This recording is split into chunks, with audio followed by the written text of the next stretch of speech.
आगे बढ़ते हैं। बड़ी खबर है, एंटी गैंगस्टर टास्क फोर्स को बड़ी सफलता हाथ लगी है। आतंकवादी गतिविधियों में संलिप्त 10 वर्ष से फरार आतंकी को पकड़ लिया है। 25,000 का इनामी आतंकी मेराजुद्दीन को गंगापुर सिटी से पकड़ा गया है। एडीजी दिनेश एमएन के नेतृत्व में बड़ी कार्रवाई से माना जा रहा है और सरकार बदलने के साथ ये बड़ा फैसला मुख्यमंत्री की ओर से किया गया था। गैंगस्टर की कमर तोड़ने के लिए एंटी गैंगस्टर टास्क फोर्स बनाई गई थी और पेपर लीक माफियाओं को रोकने के लिए एसआईटी का गठन किया था। जहां एसआईटी को बड़ी सफलता हाथ लगी थी, हाल ही में एक बड़ा खुलासा कनिष्ठ अभियंता भर्ती परीक्षा को लेकर एसआईटी कर चुकी है।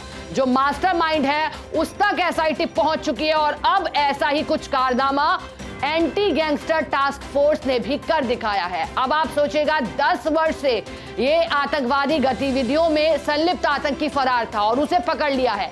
25,000 का इस आतंकी पर इनाम भी रखा था। मेराजुद्दीन, जिसे गंगापुर सिटी से पकड़ा है, दबिश लगातार इसके ठिकानों पर दी जा रही थी। इनपुट मिला था एंटी गैंगस्टर टास्क फोर्स को, क्योंकि बेहद जरूरी हो गया था आमजन की सुरक्षा के लिहाज से।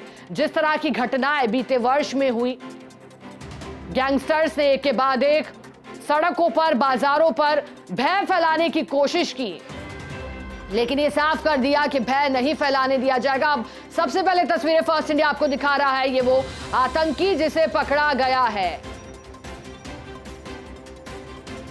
ये वो पूरी टीम जिन्होंने इस कार्रवाई को अंजाम दिया। ज्यादा जानकारी देने के लिए हमारे साथ सहयोगी शिवेंद्र सिंह परमार जुड़ गए हैं। शिवेंद्र, आतंकी को पकड़ा गया है, लेकिन पीठ थपथपाना तो बनता है एंटी गैंगस्टर टास्क फोर्स की। अब आप बताइएगा, किन किन के नेतृत्व में पूरी कार्रवाई है, श्रेय किसे दिया जाना चाहिए?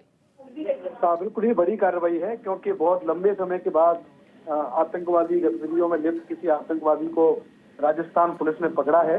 और बड़ी बात यह है कि इस आतंकवादी की जो तलाश की शिका वो 10 सालों से थी। 10 साल से ये जो आतंकवादी है वो फरार था। 2014 में जब इंडिया में तमाम तरह की आतंकवादी घटनाओं को अंजाम देने की योजना बन रही थी, उसमें 13 आतंकवादियों को गिरफ्तार किया गया था, जिनमें से 12 को कोर्ट द्वारा आजीवन कारावास की सजा सुनाई गई थी। लेकिन ये उस समय से मोहम्मद मेराजुद्दीन फरार चल रहा था और 24 जनवरी 2018 को, यानी कि इस पर तकरीबन 6 साल पहले 25,000 रुपए का इनाम घोषित किया गया था।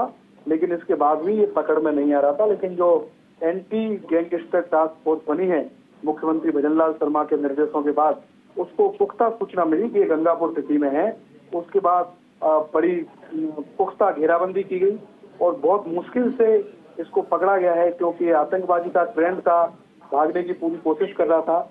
और अब ये उम्मीद की जा रही है कि इससे पूछताछ होगी तो बड़े खुलासे होंगे। एक और बड़ी खबर ये है कि इस आतंकवादी को एटीएस के सुपुर्द कर दिया है। एटीएस को सुपुर्द कर दिया है इस आतंकवादी को एंटी गैंगस्टर टास्क फोर्स में लेने के लिए।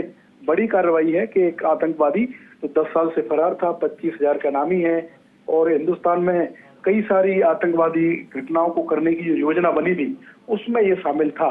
तो दिनेश एमएन जो नेतृत्व कर रहे हैं इस एंटी गैंगस्टर टास्क फोर्स का, वो बधाई के पात्र हैं कि उनके नेतृत्व में एक के बाद एक बड़ी कार्रवाई प्रदेश में देखने को मिल रही है। शिवेंद्र, जब सरकार बनी थी 15 दिसंबर को शपथ मुख्यमंत्री भजनलाल शर्मा ने ली थी। सरकार बनने के साथ ही पहली ही लाइन में साफ कर दिया था कि पेपर लीक माफिया और एंटी गैंगस्टर टास्क फोर्स जिस तरह से कार्य करेगी। अब 2 माह के अंदर ये बड़ा आतंकी पकड़ा गया है। इस पूरे अभियान को कैसे ऑपरेट किया गया, वो आप समझा दीजिएगा। देखिए, पूरा ये गोपनीय अभियान था। जो एंटी गैंगस्टर टास्क फोर्स है उसको सूचना मिली थी कि ये जो आतंकी है ये गंगापुर सिटी में छिपा हुआ है और पहले सूचना को कंफर्म किया गया। उसके बाद घेराबंदी की गई, क्योंकि आतंकवादी था, पुलिस पर भी हमला हो सकता था, ट्रेंड था, भाग भी सकता था। और जैसा खुद बताया है पुलिस ने कि बहुत मुश्किल से इसको पकड़ा गया है, चकमा देने की कोशिश में था ये। लेकिन अब जब इसको पकड़ लिया गया है तो ये बड़ी कामयाबी इसलिए है कि कई तरह के खुलासे इससे पूछताछ में हो सकते हैं कि कौन लोग थे जो हिंदुस्तान में धमाकों की योजना बना रहे थे, इसका क्या रोल था, क्या इसका बैकग्राउंड था। और अब जो आगे की कार्रवाई है वो एटीएस को करनी है, क्योंकि इस आतंकवादी को एटीएस के सुपुर्द कर दिया गया है। ठीक है शिवेंद्र, बहुत शुक्रिया आपका साथ जोड़ने के लिए, जानकारी के लिए।